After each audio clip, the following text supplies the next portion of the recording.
Welcome to the Divine Counsel Worldview Podcast. In this episode, we're going to be covering Genesis 33 and 34. We'll probably dip into 35, Mike, too, because I think the better breakoff point is actually when Jacob does return to Bethel, and then we'll have the death of Rachel for next time. So I'm going to dip into 35 just to close our time up. But welcome back. And by the way, how are your doctoral studies going? I have not asked you that lately.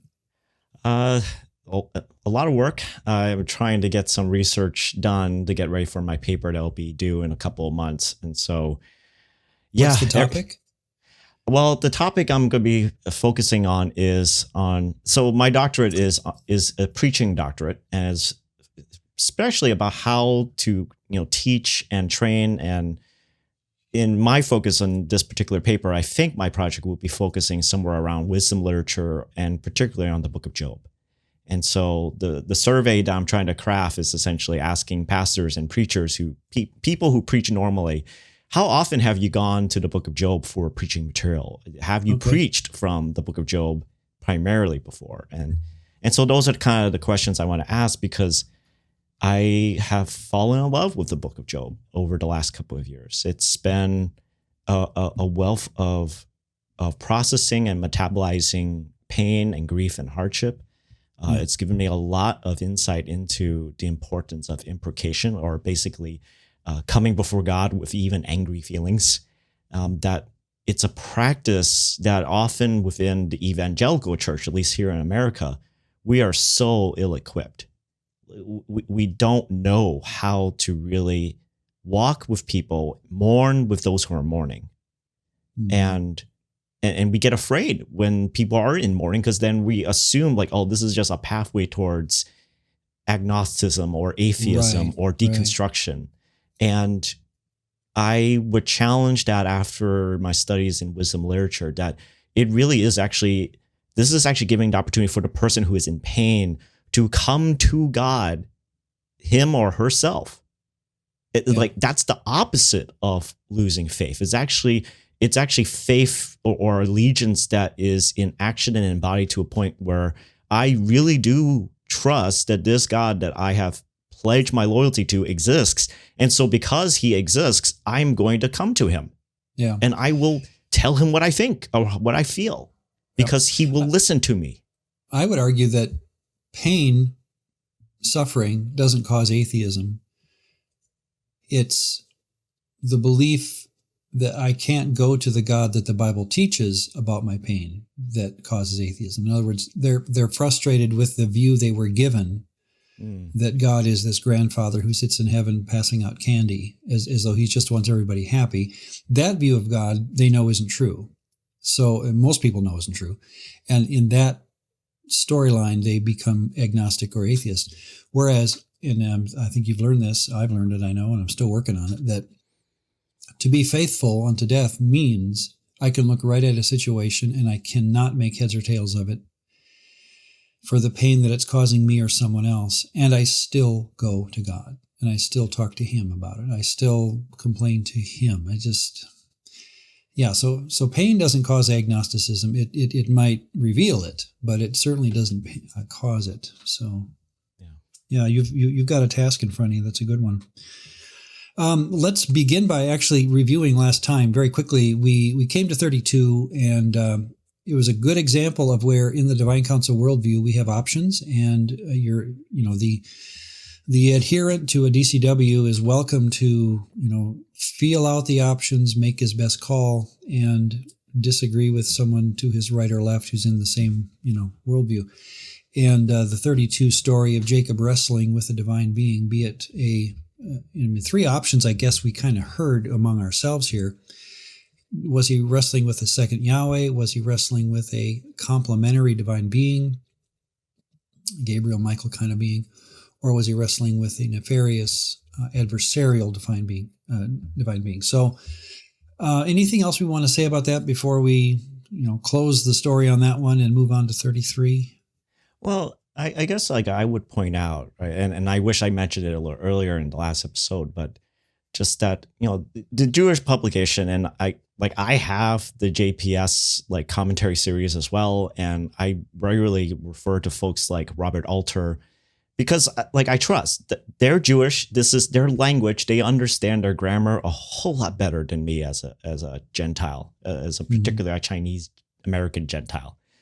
But I would point out that even folks like Daniel Boyarin, who himself is Jewish, but he acknowledges that even within his own culture, his own ethnicity, that, when ideas like two powers is brought up, when the research is going into it, that there is this, almost this bias that has to be, this almost unconscious bias that is there, right? Because the formation of modern Judaism was shaped by rabbis who were pushing against any sort of perception that God would have any sense of another second hypostasis, or like some sort of other divine being, a power that would be invested with his authority or power, right? And I think that's something that we have to acknowledge, that there is probably going to be some sort of bias there, because even within Judaism, there is this whole thing like what we as Christians do,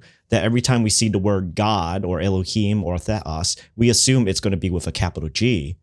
Mm-hmm. And Seagull and Boyarin's work, they basically chronicle how even the rabbis in the Mishnah and later on, they would simply point out, you're a heretic because you don't take the word Elohim to be the God of Israel. Mm-hmm. And so I think we have to, there is a pushback on that they're helpful, but just like everything else, it has to be evaluated with certain pre-understandings. And I'm glad you brought it up, because like I say, I've required the JPS version for my classes at Christian colleges I've been at. And I have to remind the students that it doesn't make them right. They're going to see in Isaiah 53, Jesus is for the Gentile, but he's not for the Jew. In other words, they're not going to see Jesus in Isaiah 53 when I do, or at least, the prediction of him. So we can't take the JPS as the better version and just slap that title on it. We would say, like you say it, they know their text better. They know their grammar better. So there will be times that they'll admit, in fact, 35, when we get to it as we close today, it's in the text. They're going to admit something that our English Bibles don't admit, that I think we need to. So thank you for that corrective, or at least that, be careful when it comes to using.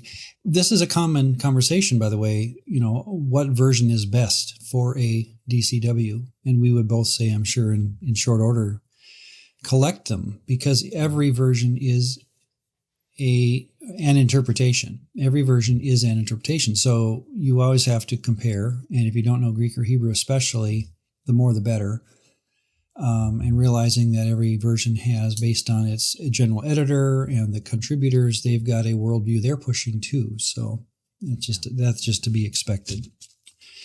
All right, let's get into 33. And again, I'm going to summarize, because from a divine counsel worldview, there's some of the story that does not have to be discussed, really, just a matter of going through it. 33:1. Now Jacob lifted his eyes. This is a story again that has been going on since 31-ish, where God has come to Jacob saying, "You've got to go to the land that I promised your fathers." That's the basic problem here that is being solved. He's moving to Canaan. On the way, he has this wrestling match. But now the reason 33 happens is because Esau has been living in Seir, which is a territory adjacent to Canaan. So probably he knew that this day would come when he would have to see his brother, who had promised to kill him back in 27. There will be coming the death of Isaac yet to come here, by the way, and they will both bury their father. So the story does include them together finally in the end.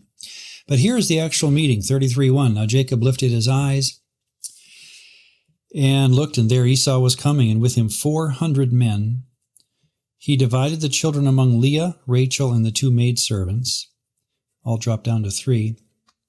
Then he crossed over before them and bowed himself to the ground 7 times. This is classic ancient Near Eastern, hello, I honor you Mm-hmm. Please understand how appreciative I am even to be in your presence, kind of stuff. And he came near to his brother. But Esau, this is again one of those shocking moments that the child listening to this story is led to wait for. What's going to happen, right? I mean, we've had several chapters preparing us for this moment, so this is a shock to the system. But Esau ran to meet him, embraced him, fell on his neck and kissed him, and they wept. So something happened to Esau between chapter 27 and now. It's a good reminder, by the way, that the non-believer, I have posed Esau with not being a Yahwist, this entire story. There's nothing in the story to say he is. It does show that non-Yahwists can be morally good, and they can make the right decision. They can mellow, they can be kind, they can be forgiving, and that seems to be what Esau has done. He has mellowed to his deceptive brother. And he lifted his eyes, verse 5, and he saw the women and children. Who are these? The children whom God, I don't believe there's an article there, but Jacob is saying this is Elohim. He has graciously given them to me. Does Elohim get a article in 33:5? 33:5. I often mark my Bible with or without the article, but I didn't on that one. No. Okay. Doesn't look like. So he's just referring to deity in general there. Maybe Esau knew which Yahweh or which God he's worshiping. We don't know. I have no comments then until verse 8. Esau said, "What do you mean by all this company which I met?" This is a huge group of people. And he said, "These are to find favor in the sight of my Lord." But Esau said, "I have enough. My brother, keep what you have for yourself." Enough there is the word for older as well, Rav, playing off the elder brother, maybe scene a little bit. But he's basically saying, I'm rich, and I have become rich. And Jacob said, verse 10, go ahead. Ron, I'm looking at the Hebrew again. So yes, the word Elohim, it is just the word Elohim. However, the verb that's connected to it is in the cal stem, third person singular. Singular, yeah. So it's one Elohim. That's why it would be translated as God. Okay. And not gods. So it is probably in reference to I wonder Yahweh. if Esau knows which God Jacob worships. He probably does, based from the on same how family. their story went. But, well, yeah, that's right. I mean, that's kind of how 26 even plays out, 25. Yeah. Thank you. Verse 10, Jacob said, "No, please, if I have now found favor in your sight, receive my present from my hand, inasmuch as I have seen your face, as though I have seen face, panim, of Elohim." No article on either one. And you were pleased with me. This is a good example, by the way, of another Hebrew word, panim, which is plural in form, but singular or can be singular in meaning. So when someone says Elohim, it's plural, it must be divine majesty or Trinitarian. Here's a good example of a word that also in Hebrew is plural and has no Trinitarian meaning. It just means, because, the plural can sometimes just signify complexity in the Jewish vocabulary. So heavens, complexity or like Shanayim. Or even complementary or supplementary. Like there's an emphasis. Oh, right? Yeah. So not just the face of God, but the faces, or like the faces of the face. Like it's trying to amplify it up. Yeah. It's trying to amp up the meaning. So be careful, and I say this to our crowd generally, that when you hear about Elohim being plural, that it has theological meaning tucked into it. I'd say no. It's just a word that is like Shanayim for heavens or Panim for face. It's our English equivalent of deer, sheep, Pokemon. It can mean English. It can mean plural or singular based on just context. It's not there's no religious emphasis within that. Verse 11, "Please take my blessing that is brought to you, because God has dealt," I'm sure it's just Elohim there, "dealt graciously with me, and because I have enough." So beautiful ending to a story. Then really, as we come through verse 16, I'll read it So Esau returned that day on his way to Seir, and that's the last narrative we have of Esau. He heads off back to his homeland. Jacob, in verse 17, journeys to Succoth, built himself a house, made booths of his livestock. So you have a story of two men who apparently still worship different deities, but they make up as a family, and they then go their separate way. 18 is important. Then Jacob came safely to the city of Shechem. Now in John 4, Jesus meets a woman at a well called Jacob's Well. That's still there today. It seems to have survived tradition to the point where you can go down to the basement of a building in the ancient city of Shechem today, Samaria area, and it's Palestine area now. It's West Bank stuff, so you got to be careful. But if your guide is gutsy and you take a bus that maybe doesn't mark you as a tourist, the first and last time I've gone, we got there. The in-between times, my guide was always like, well, we got to go through a lot of shenanigans to get there.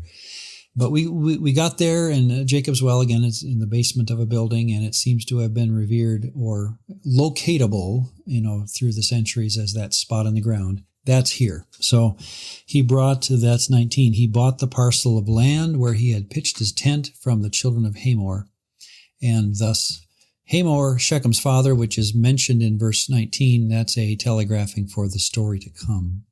He erected an altar there. Remember what Abraham does when he chooses to worship Yahweh and not the gods of Babylonia. He erects an altar to Yahweh. Now, again, whatever name he gave him, we're not sure. But here we have a name given to this altar, and because apparently Jacob has become a loyalist to the day of his death, he erects an altar there and calls it El Elohe Israel, El, the God of Israel. So is Yahweh going by the term El? El, again, is the name of Baal, or Baal's father in Ugaritic mythology. Mm-hmm. And so the name El has been bantered about as a possible early name for Yahweh, because it's just a shortened form, again, of Elohim. So it's like dad in English. It's an appellative. You can say, hey, dad, and you know whom you're talking to, but it's a word that can be used down the street for other dads as well. So El is not necessarily, in the long run, the name of Yahweh. I would never say, and I just got a book given to me by a friend called The Names of God. And again, I would say it's sloppily written because it has Elohim as one of the names of God. No, it's not a name. Let's be clear about that. And so as soon as I saw that as one of the chapters, that Elohim's a name for God, I realized the person's not going to be very careful about what they do with their Hebrews. So I'm sorry if that sounds a bit pedantic, but sometimes I choose to read a book just by looking at the chapter divisions. And if they do something that horrendous and make the mistake in a book titled The Names of God, and then they call Elohim a name of God, I say, well, right there you've shown me you have not done your intellectual homework. But I think though, I think different theological camps, they do this. They make the assumption of who their audience and who's going to be reading their material, right? And so, I agree with you. Years ago in my church when we first planted, we did a similar series called The Names of God, and this was before I ever encountered Mike's material. The word Elohim was used as the name of God. I was taught it in seminary. I've never thought anything wrong about it. But now these days, I look back and was like, yeah, I probably would have brought that up with my pastor. Just let's not use that. Well, yeah. And again, I don't want to make it sound like we've come upon the fountain of youth and figured things out. It's just that once you get into study of this kind, it's pretty known. And now you just pick up the normal book as I paraded them in front of the screen a couple of podcasts ago. Once you get into the story of Israelites' history and the Ugaritic and Phoenician and Mesopotamian concepts of divine, you realize that Elohim comes from Phoenician and Akkadian, probably, Ilu, Elohim. It's not even a religious word. It's not even Yahweh didn't invent the word for us. He didn't. He certainly didn't say that's my name. So it doesn't take a lot of reading to get into that and realize Elohim's not the name of God. And so why a chapter title in a book called The Names of God would even include it. And then, of course, I looked and she didn't get into this. Oops, it was a she. And she didn't get into, could have been a he, by the way. And she did not even give this background material in a book called The Names of God, which, again, thank you for the book, but this sounds terrible. I shouldn't complain about a free book. I really shouldn't. But so goes the life of a theologian. You just have to choose what you read. And sometimes the preface and introduction are enough for me to say, I think I know where you're going. And sometimes I'll do this. I might have mentioned this. I'll predict where the book's going to go on a certain topic based on the back cover where he teaches, the introduction and the chapter titles. I can tell. Like I picked up a book on justification, and the first chapter was on Paul's view of justification. Well, guess what? I know you're not going to deal with the Old Testament and basically, throw the whole concept of justification in the Old Testament out as a means by which Paul came to his view. And I'm complaining, Mike. I really shouldn't do this. It's not the purpose of this, but anyway, we move on. 34, the Dinah incident is, again, a very dark, non-Sunday school kind of a thing. If you're doing, Sunday school for your kids, 10-year-olds, don't do Genesis 34. So it's the story of 1 and 2. Dinah, the daughter of Leah, she's one of the children of Jacob, probably one of the many daughters, but the only named one, whom she had borne to Jacob, went out to see the daughters of the land. And when Shechem, the son of Hamor, the Hivite, the prince of the country, saw her, he took her and lay with her and violated her. So you have the story beginning very quickly that a guy named Shechem, who lived in the city near Shechem, he saw this Jewish girl, or Israelite girl named Dinah, and he basically raped her. Now, whether they were, together on this, it doesn't matter. We'll go on with the story, but it doesn't really matter whether she wanted this or not. His soul, verse 3, was strongly attracted to Dinah, the daughter of Jacob, and he loved the young woman and spoke kindly to the young woman. So Shechem spoke to his father Hamor, saying, so Shechem's the boy, Hamor's the dad. Yeah. Get me this young woman for a wife as my woman in Hebrew. I want that woman for my woman. And Jacob heard that he had defiled Dinah his daughter. Now his sons were with the livestock in the field, so Jacob held his peace until they came, and then Hamor, the father of Shechem, went out to meet Jacob. So you got the two dads in conversation in verse 6. What are we going to do about this? We have your son who violated my daughter, and we need to figure this out. By the way, later, of course, hundreds of years later, in Deuteronomic law, Deuteronomy 22, verse 28, this is, there's a lot of laws in Deuteronomy or in Mosaic law that are written as case law, that they're written because it happened. And God had to clarify, the next time you see this, whether it be divorce or slavery or poking out someone's eye accidentally or whatever, here's what you do. But it's based on, again, cases that had happened. So in 22:28 of Deuteronomy, if a man finds a young woman who is a virgin, who is not betrothed, that's the important thing, and he seizes her and lies with her, and they are found out, then the man who lay with her shall give to the young woman's father 50 shekels of silver, and she shall be his wife, because he humbled her, and he shall not be permitted to divorce her all his days.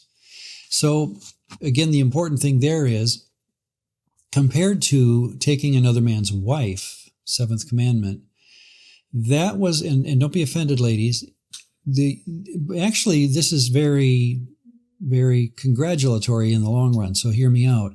In the ancient world, a woman, and again, I have to talk biologically, so be prepared for an adult conversation here, but biologically, a woman has very few eggs in comparison to a man's semen. And so in history, I'm just talking culturally, semen has had a net value, a street value of basically nothing because it's so common. However, a woman's egg is very rare by definition. Therefore, when you married a woman, you were marrying, and again, don't be offended, property. And not just property, but potential property that could not just add, but multiply your wealth. And so that was how cultures, and again, we're going way back in time. I listened to a great courses series on anthropology by a non-Christian, from what I could tell. He was, teaching at a non-Christian school. I think it was an Oxford prof, and the course was just called anthropology, ancient anthropology, and he went into this to some degree that women in tradition have always been feared because the men knew, they could beat them up or out arm wrestle them, but women are, this is how he defined it, the queen on the chessboard because they are more powerful. And the king's the most important, but the queen's the most powerful. The reason chess works this way is because that's how cultures have deemed the women folk. And part of that is their ability to give us children as men. We can't do that for ourselves. And so I'm getting into it farther than I need to, but the Dinah incident is based on this, where you have a man violating a woman, and the question is not how much do I owe you? It's, well, what are we going to do as a society here where she is now humbled and she cannot be treated like this unbetrothed woman anymore based upon what you've done, so forth and so on. So there's a lot of culture that goes into the story, but we've had enough, I guess, I hope, to to move on. Go ahead. Well, I think, Ron, you're using the word humble, and I guess that's from how the New King James would translate it. But the ESV, they render that word because he has violated her. Mm-hmm. And this is based on Deuteronomy 22, verse 29. And when I looked up the word itself, even in how it, the way that it's rendered now, how it's recommended to be rendered, yes, humiliate is one of the options, but the words wretched, emaciated, cringe, suffering, bent, submitted, degraded, violence done onto. There's this sense of, as much as ancient Near East cultures, yes, they viewed women or even their eggs as property. Yet there is something very interesting when it came to Israelite theology about humanity. There is this acknowledgement that, sure, culturally wise, as we confer with our Canaanite neighbors, with our other Mesopotamian neighbors, they don't view women very highly. Yet we're going to afford them this acknowledgement that what happened to this woman, or in this case case, it's terrible. It's a wretched thing. It's that she was emaciated. Violence was done onto her, and this is violence being done onto an imager of God, a person that was made in the image and likeness of God, and so. Yeah. I think at least an acknowledgement that the language itself is stronger than sometimes our English translations would like to render it. Yeah. The course teacher, this prof that does this anthropology course I finished on cultural anthropology, mentioned in passing the two things that no culture he's ever found allowed. In other words, we're talking ancient, even up to modern. Rape, that is forcing yourself as a man on a woman, in every culture has been wrong. There's something about the image of God in man that we know that's not right. So no culture has ever allowed, as it were, open rape as a way of living. The other thing that no culture has ever allowed is incest. I mean, there's a lot of, polygamy and all that sort of stuff. But when it comes to with whom are you sexually intimate, no culture has ever allowed incest as a norm, which is, again, very interesting that we have at least that knowledge within the human makeup, be us Christian or not, that's wrong. So fascinating. Thank you for that background. It's all part of the story that now what are we going to do? Verse 8, Hamor spoke with them saying, the soul of my son Shechem longs for your daughter. Please give her to him as a wife and here's the key, make marriages with us. Give your daughters to us. Take our daughters to yourselves. So you shall dwell with us, and the land shall be before you. So, in other words, it's kind of when you think about this, and you have to this was brought up by my Sunday school class again. This sounds like that they knew about the promise that Yahweh made to Jacob's grandfather, and they're circumventing it. They're saying, you know what? Instead of Yahweh giving you this land, how about we just start the story over and we intermarry now, and you'll have the whole land for yourself. It's possible I don't know if they knew about Abraham, but the point is in the narrative, if my Sunday school class could figure this out on their first read, it's likely that this was written in such a way that the children sitting at the knee of their father listening to this story would have said, hey, Dad, this is Abraham's promise, and they're trying to give away the promise that God gave to Abraham. Maybe that's it. But then they say, and by the way, we're going to see it down in 23. Let me grab it now. They're saying to themselves as Shechemites later, will not their livestock, their property, and every animal be of theirs be ours? So they're going to talk amongst themselves when they're given this deal about circumcision. Hey, guys, if we do this now, then we get their stuff. So maybe it was just a nefarious, means of trying to trick Jacob's sons. But on the front end, it looks like they're going to become one with the Hivites of that land. Is that the term they use for them? I think the Hivite.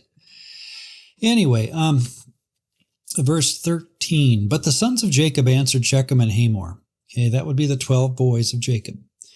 And spoke deceitfully because he had defiled Dinah their sister. And they said to them, so in my mind's eye, I've got the 12 boys of Jacob, at least some of them, talking to the head of the city of Shechem. We cannot do this thing to give our sister to one who is uncircumcised, for that would be a reproach to us. But on this condition we will consent to you, if you will become as we are, if every male of you is circumcised. Circumcision itself is an interesting theme because it was given to Abraham in, chapter 17, to circumcise your boys and your family, even your servants. By the time the story has moved through the Old Testament, it's really lost its the sign of the covenant is kind of gone, because you're going to have entire generations of people, Jews, who are not circumcised. So at this point in the story, and it is a medically desirable thing, I've heard, even among non-believing, non-Jewish cultures like Egyptians circumcised. Mm-hmm. And so this idea of what is circumcision, they must have known about it, is the point. And in different cultures, whether or not they did it, Jews certainly were at this point, and these people were not. That's again what makes the story move.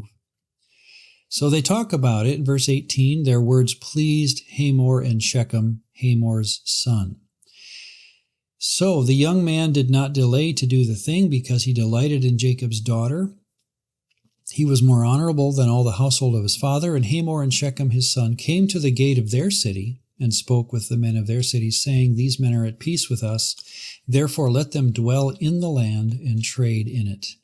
By the time as I read before, they start talking amongst themselves, and they realize that if they get circumcised, that's going to be a boon trade-wise. They're going to be able to use their stuff and even get more powerful themselves.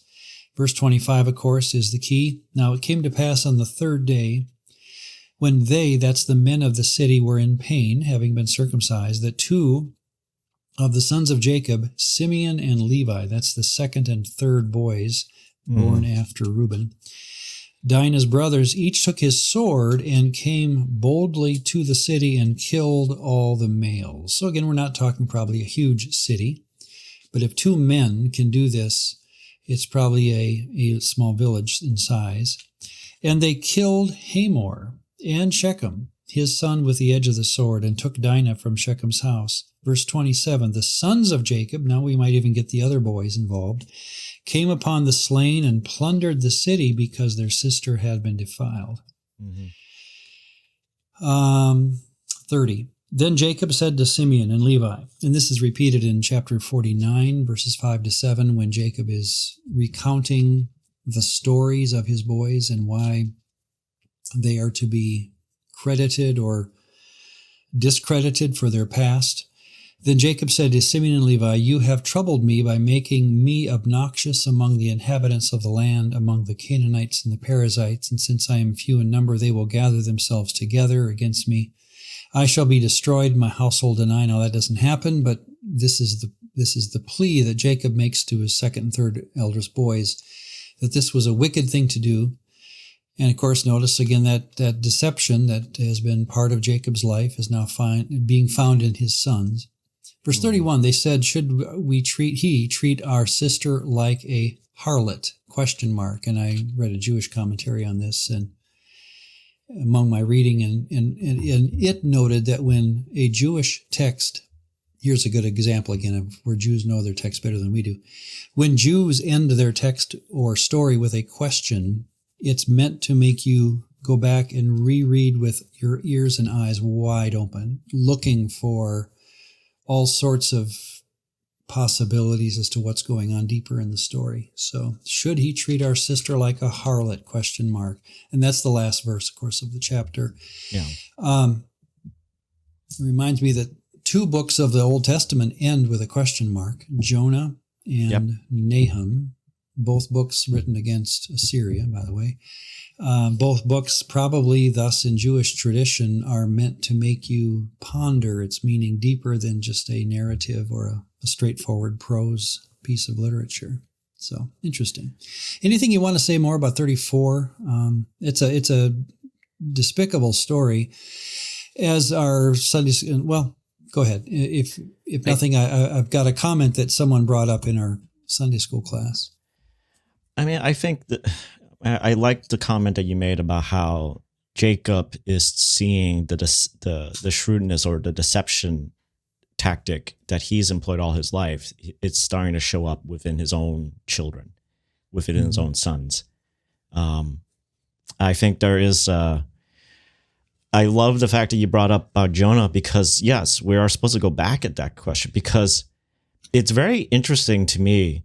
Jacob doesn't say anything when he's approached by the father, right? He in the ESV, it says he holds his peace. And you as the reader are just left wondering, is Jacob feeling rage? But because he knows that, like, okay, this is what we have to do culturally, now that this has happened, they need to get married. I don't want my daughter to be forever shamed. She has to be in a marriage. But I'm outraged, but I have to hold my peace. Mm-hmm. And these brothers, they break protocol.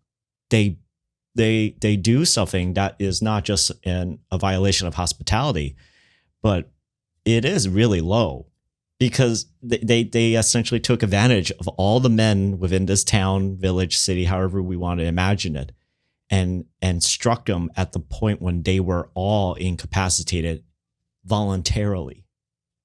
Yeah. Right. That they had, like, this whole entire dialogue of Shechem and everyone trying to convince the rest of the town, hey, let's do this, because look, this is going to be a great economic boom for us. Like, of course, they would have to explain it that way, because why would I, as an adult guy, go through circumcision? Right. I guess like, they're, like, what's in it for me? It's like, well, don't worry, your business will thrive. Like we're gonna have so much trade after this. It's like, all right, but like, that is really just low. Like, it's even worse than the punch that Jacob received in the groin. Right. Because these guys, literally out of good faith, they incapacitated themselves, and even the text mentioned they felt secure. Yeah, like they're all incapacitated because they had gone through circumcision, yet they thought and assumed that their city, their town, was going to be safe, that no harm was going to come to them, and instead, 2 guys coming like messengers of destruction basically destroyed the town. They killed off all the males. And then not just insult upon injury, then the rest of the brothers come and plunder and take spoil from the city. And so I understand Jacob's just horrific reaction of like, what have you done? Because people are going to find out what happened. Yeah. Let me throw this at you. This is where someone in the class rose their hand and said, what if the deception of these two men accomplished God's will, though? What if the alternative would have been intermarriage, the whole thing that God would not have wanted? What if the story accomplishes God's will in the long run, even though clearly it's being described on the page as not good? And my mind, and we talked about this in the class, but here's where my mind went, is to Judges 14:4. After Samson says to his parents, "Get me this woman from Timnah," his mom and dad in verse 3, 14:3 say, "Is there no woman among the daughters of your brethren that," shortening the story, "why can't you just have a daughter from our own people?" But verse 4, his father, now the narrator drops this in. His father and mother did not know that it was of Yahweh that he was seeking an occasion to move against the Philistines. In other words, does that mean the writer knew that Samson was thinking this, or like a Job 42:11, all the evil that Yahweh brought upon Job, that every now and then the writer of the Old Testament can, because of Genesis 1:1 and that huge concept of monotheism where God has no rivals, that when anything bad happens, or good, doesn't matter, when anything happens, the final accounting at the bottom of the page will always say, quote, God's will, because he could have at any time had any other option, right? So, I would recommend, that's a good point, that yes, Jacob's sons did evil. Jacob will hold them accountable in chapter 49. At the same time, we are living through a story, and I can see it in my own life, by the way, Mike, where I made dumb moves or mistakes or even sins, and God has used it for his good, and even my good. And I can't say I should have done it on the front end, but boy, on the back end, I look back and I see God's care. So it's an interesting, again, to me, this is Divine Counsel 101. Am I going to have a God who runs the world, even with the advice of divine beings? And I'm using that word with huge quotation marks around it, because that's how the story looks. At the same time, I have a God who, whether he goes with the advice of a divine being or not, or the story of evil or not, I have a God who has total control in the bigger picture. There's just so much there, but I know Mike got into this in his Divine Counsel, or his Unseen Realm, chapter 6, free will. So I guess my response, right, and it's because we did bring up, how the book of Jonah ends, that, if Jonah had his way, the city of Nineveh would have been just like a smoldering pile. It would have been a crater. And God moved in a way that is completely unexpected to Jonah and to the audience who is reading the book. And I would propose, and I guess, yes, I would agree on the grander, larger scale narrative picture. God's will is still accomplished. It's still being done. But I would caveat it and specify it. It's because God is providential. He is way smarter, more powerful, more able to see the grander story, that he can work through and work around the mistakes, the sins, the brokenness of human beings in the story. But I would be careful to say, to somehow paint this as though that this was exactly how he had sovereignty said, yes, she needs to be violated.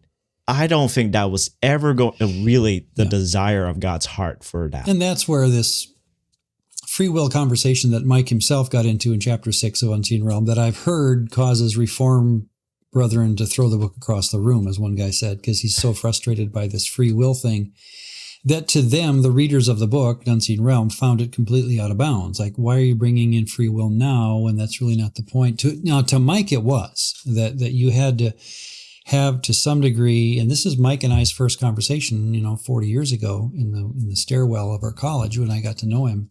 We argued free will and sovereignty as, for 5 hours, because we enjoyed A, the banter, and B, we really saw through the other guy's presuppositions, and we had a fun time, playfully attacking each other for a long time. My point is that you're right, but hopefully, no well-thinking Calvinist nor any well-thinking Arminian has God up in heaven pulling strings saying, I like this story, that I want Dinah to be, abused. At the same time, here's where again, and we need not get into this because this is not, to me, a requisite of a divine counsel worldview. How do we handle the free will, what I call real will, providence, sovereignty, all those words? Does God ever motivate a human to do something that the human didn't want to do? Does God ever affect human free will? All those questions to me are grand questions, are fun. They're beyond our pale here, but we all, like Dr. Heiser, we all have to fit in where we see will working into the story. Obviously, divine will, human will, divine being will. It's all there. So I'm ready to move on if you are, because it's bigger than our picture. But go ahead. Can I just bring one more thing? And a part of me, because I am thinking also down the line of what's going on with Jacob. I wonder if his reaction to his son's actions. There's a part of me that I could almost see that in his mind, this is a realization of his that I have absolutely no control anymore over these boys. They will do what the heck they want to do. Mm-hmm. That there's always this realization is oh my gosh, all the trickery, all the deception, all of my, conniving, but now it's happening in my boys and I can't control them. I could see that the part of why he held his peace was that he's also trying to think of what do I do? How do I find justice for my daughter? But how do I also make sure that she's not harmed anymore in the future? How do I make sure my family is not harmed in the future?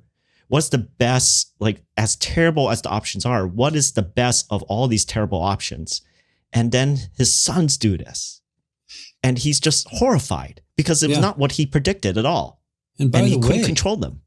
Could I recommend that this should be a question going into our next podcast on Joseph, the story of Joseph? Could Joseph be the lone Yahwist among his 11 brothers? I've wondered that, and I'm going to pose it as at least an option going in, that the reason Joseph sovereignly or big picture is chosen not just by his dad, but by Yahweh to continue the story beyond his 11 brothers is because, again, here we go back to it, Joseph chose to be loyal to the right Elohim. And the brothers, from what I'm going to ask the reader to do as we continue through Genesis, ask yourself that question moving forward. Which Elohim do these boys worship? And at this point in 34, there's no evidence they prayed to Yahweh and asked for his advice. They are living out a worldview that would be very non-Yahwistic, obviously. Can we finish on 35? Just to dip into it, because there's one more little story at the end that is fascinating. Then Elohim said to Jacob, "Arise, go to Bethel and dwell there." So you can leave Shechem, leave these troubles behind you. I want you to go back to Bethel. Now that's again chapter 28, where he has a vision of the ladder, a portal of some kind, So could it be that God wants Jacob to go back to an area where, again, he met him the first time, and dwell there and make an altar there to God who appeared to you? Interesting. This happens, elsewhere, where you get this strange vocabulary where God said, make an altar to God. Are there two gods here? God said, make an altar to God. We had back in 1924, Yahweh rained sulfur and brimstone from Yahweh. Remember that one? And Dr. Heiser liked to mention that. In 1 Kings 8:1, take a look at that. There's another use of this kind of vocabulary where you have a person mentioned twice in one verse. 1 Kings 8:1. Solomon assembled the elders of Israel and all the heads of the tribes and the chief fathers of the children of Israel to King Solomon. Solomon assembled the elders to Solomon. So maybe we can't make a lot of this where God tells him to make an altar to God. It's just maybe how Hebrew works, but interesting start to the story. Go to Bethel, make an altar there to the God who appeared to you, this, that specific one, when you fled from the face of Esau, your brother. And Jacob said to his household and to all who were with him, look at the next line. This again, beautifully, we're learning what it's like to be a monotheist before the Shema is ever written. Put away the foreign, and that word is used for foreigners. It's just a general term used 36 times in the Old Testament. Put away the foreign Elohim that are among you. Now, why would they be there except that they've been struggling, a la Jacob, with loyalty to the right God? And I like this next line, the only use of the word purify in the book of Genesis, the only use of it. It's going to be very common in Leviticus, 41 times, where you purify yourself through an offering or something, or blood. Put away the foreign deities that are among you, purify yourselves, and change your garments. Now, what's going on there, I'd recommend, is Ancient Near Eastern Culture 101.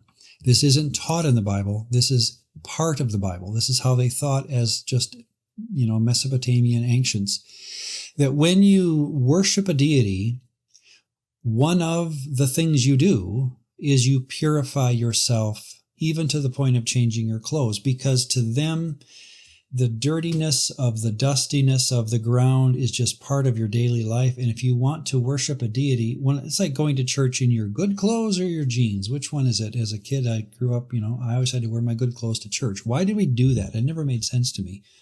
Because I was taught in Sunday school that God is everywhere.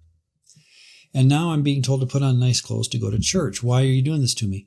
And the point is, though, and here comes our American tradition with the ancient tradition, that when you go to God's house, you wear nice stuff. You cleanse yourself. So it's not how to get saved, but it's part of the, quote, salvational lifestyle of a worshiper of Yahweh. And the reason I'm bringing this up, it's a huge issue in my mind as to how atonement works later and how Jesus' death itself is going to be viewed in the New Testament. It doesn't save you. It's part of the salvational story that when I worship a deity, I get cleansed. And I need that cleansing as part of the cultural heritage, not as a biblical quote-unquote teaching. So anyway, I threw a lot at you there, but that's, to me, pretty pivotal. Purify yourselves, change your garments. Then let us arise and go up to Bethel. I will make an altar there to Elohim, who answered me. In other words, you could read it this way. I will make an altar there to the Elohim who answered me in the day of my distress. That may be, again, close to that Genesis 48:11 story where he claims that the messenger redeemed him and has been with me in the way which I have gone. Whoa, that's interesting. Again, it gives every evidence that Jacob is claiming to be helped along through his life by not just a transcendent idea of God, but of some malach or a set of malachim or something going on here where he's able to claim that the God of Abraham, Isaac, and Jacob, his parents' God, is somehow daily involved, maybe even, or physically involved with his life. So they gave Jacob all the foreign gods which were in their hands and all their earrings. Hosea 2:13 talks about the earrings of these foreign deities, or people who worship these deities are known by their earrings, which were in their ears, and Jacob hid them under the terebinth tree. Again, to bury an idol, that's very cultural. You didn't burn it. You didn't just throw it away. You actually buried it because of, again, I don't know how they thought, but this is how their culture worked. And they journeyed, and the terror of God was upon the cities that were all around them, and they did not pursue the sons of Jacob. So the editor, the writer of this book, says the reason these people were safe, Jacob and his family, was because God kept them away from them, or God's to be credited. So Jacob came to Luz, that is Bethel, which is in the land of Canaan, he and all the people who were with him. And 35:7 is an interesting verse. I recommend everyone mark it for further study. He built an altar there and called the place El Bethel, because there the Elohim, plural, appeared to him. The verb there is plural.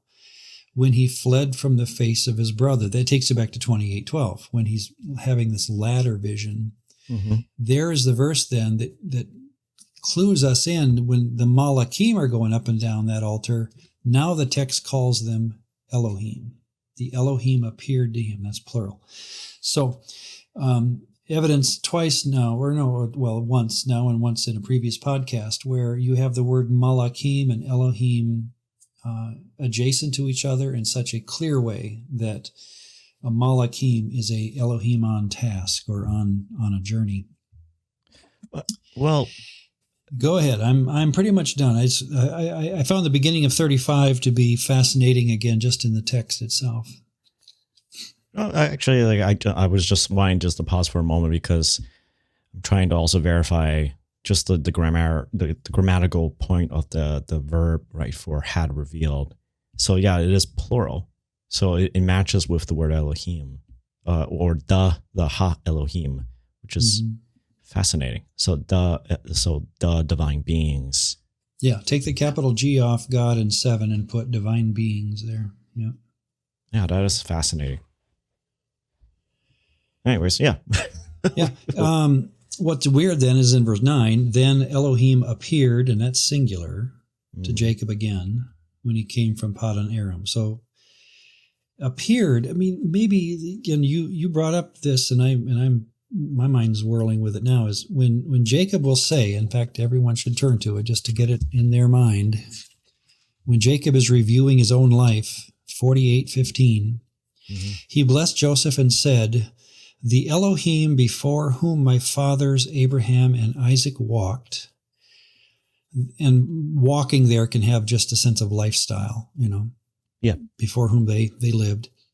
The Elohim who has fed me all my life long to this day. I think that's replaying that prayer he had, where he admits that God, if God didn't uphold him, he would have fallen on his face many times. And then you got that line in 16, the messenger, the malach, who has redeemed me from all evil.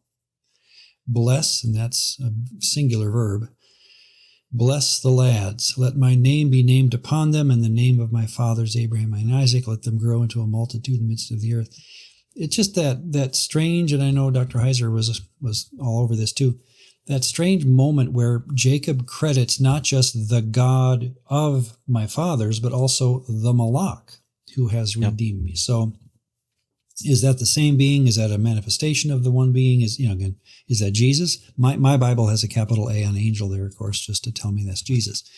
So we're all wondering, but Jacob is this fun character to study, and I hope, if anything, that studying him together in this podcast has been an eye-opener. It has been for me an eye-opener, and it was for my Sunday school class every week too at church, where they never read the text looking for this plural Elohim concept at all. And now it's like, as one guy walked up to me afterwards, of course his two questions were, why haven't I heard this before?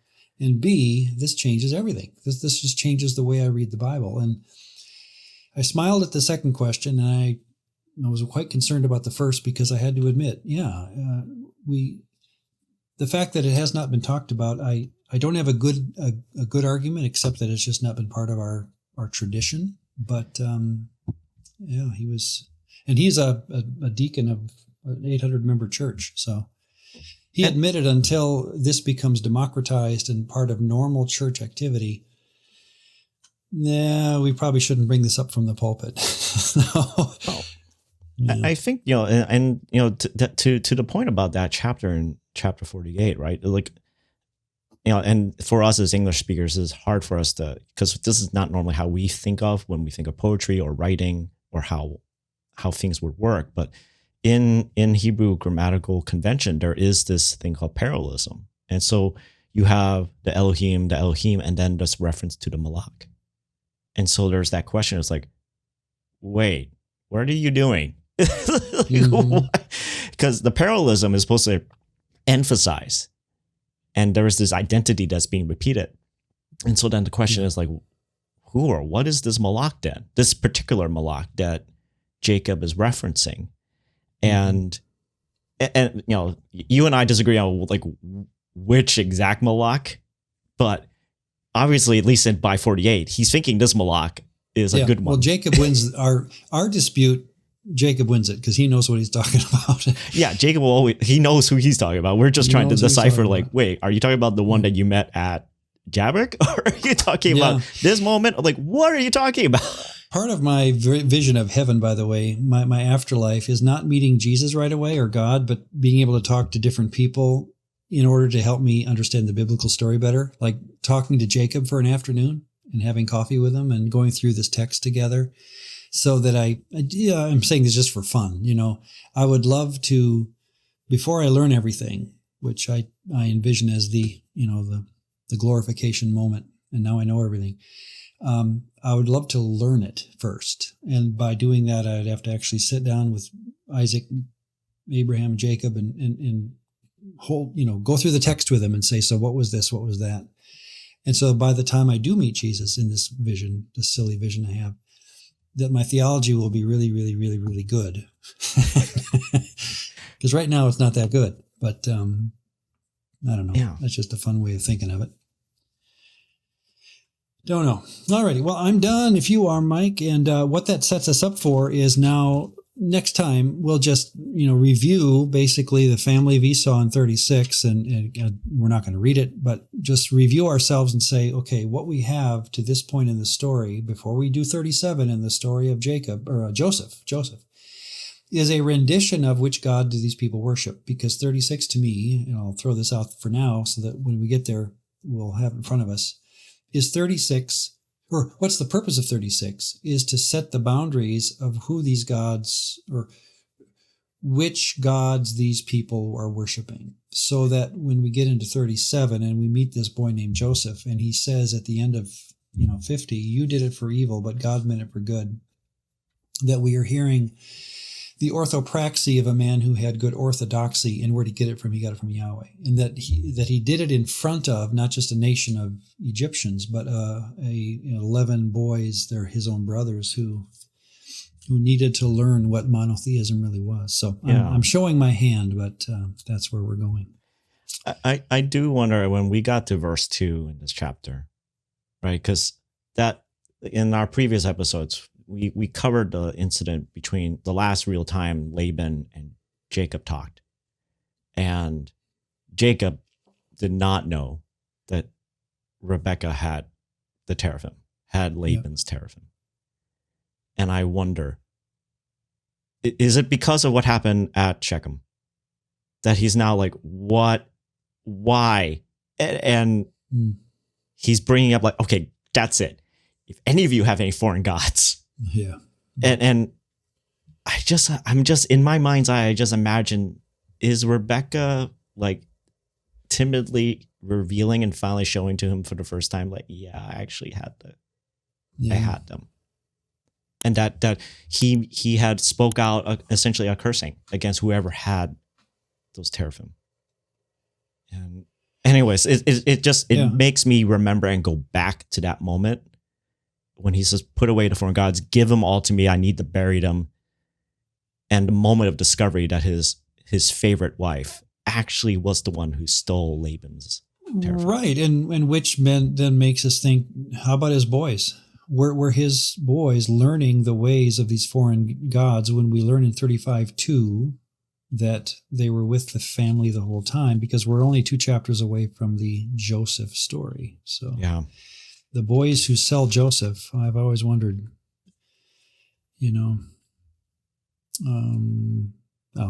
let it go for time. But I'm good if you are. Thank you very much. And we will pick it up next time, do 36, and then head into 37, probably the same one. So until then, best wishes on your doctoral stuff. I'm sure you're busy. I'm combining, working on this doctoral book for Mike with, there's different projects that come from that. So enjoyable days, busy days though. Definitely. Thank you, everyone. We'll talk to you next time.